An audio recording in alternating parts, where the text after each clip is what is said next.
Paano ba talaga makakaiwas sa major revisions during planning stage? Ito ang isang bagay na lagi nakakaligtaan. Kasi bawat revisions, lalo na kung huli na, dagdag gastos, dagdag delay, at minsan sobrang stress din talaga.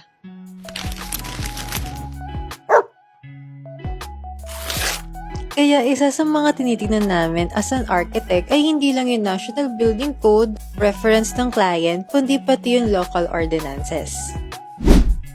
Akala ng karamihan sapat na yung National Building Code, pero minsan mas mahigpit pa yung local ordinance. May mga projects na nagpaparevise dahil sa height, restrictions, sa parking, or sa setback na hindi naman naaayon sa code kundi sa local zoning.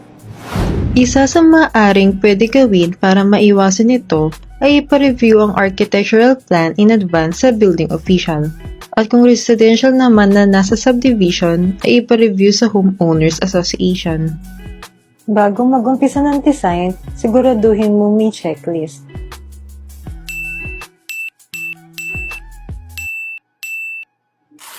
Matagal na trabaho pero malaking tulong ito. Makakabawas tayo hindi lang sa costing, kundi sa revisions din. Hindi lang kami nagdi-design, kundi trabaho din namin tumulong na iwasan ang mamahaling pagkakamali.